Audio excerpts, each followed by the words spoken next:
Hi, this is Selina, and this is my post blog for Mega Z2, Unit 4, Lesson 3 on innovative housing. In this project, students were supposed to come up with the design for innovative housing and deliver a presentation on it. As said in my pre-vlog, I did the brainstorming as a class in the beginning of Prepare to set the students up for their individual discussions, and I kept the class discussion to a minimum so that they could utilize most of the time to discuss in their own groups and come up with their own ideas. So giving more time for the group discussion did prove useful because it allowed the groups to come up with ideas quicker and to decide on what they would do for the project faster. So our class was able to move on to Materialize fairly quickly, but I did not carry out the scripts as I had planned in my pre-vlog. Since the students were more interested in the smart homes, I decided to change the project a bit.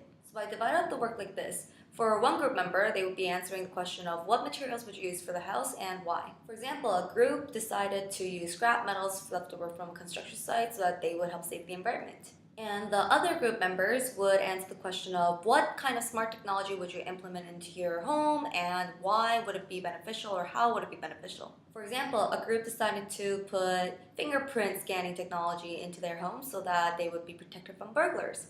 So my students were able to come up with their scripts very quickly, and they were able to come up with very creative ideas on their own. So I think it's important to change up your project a bit to allow the students some creative freedom if need be. And as I mentioned before in my pre-vlog, I introduced a new app to my students called Animoto. Students loved this app because it was very easy to use and very fun for them. They were able to catch on very quickly actually. They learned within 5 or 10 minutes, and they were able to finish their videos within 15 to 20 minutes.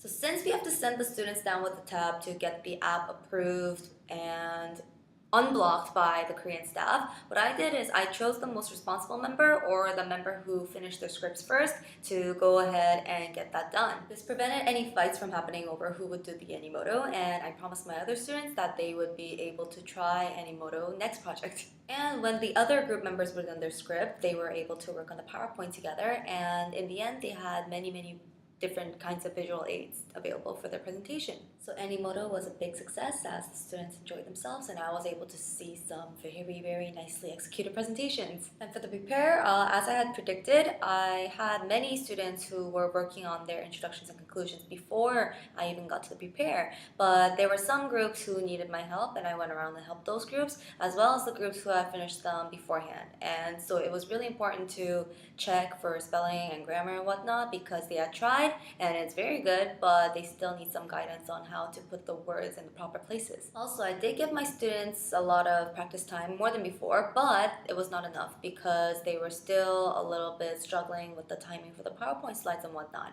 So I think it's important to give at least 10 to 15 minutes or even more if possible. I gave 10, but they were only able to go through their presentation 2 or 3 times for some groups, and this was not enough. So I think setting aside much more practice time will help them perfect their presentations and not make any mistakes when it comes to timing and stuff like that. Overall though, I can see that the Mega students have improved significantly since their first few weeks, so it's great to see this progress happening and that they'll carry on to Giga without any trouble. That being said, it's already week 13 and we are moving on to a new term next week. So I hope you enjoy your last week with your students, and I will see you later.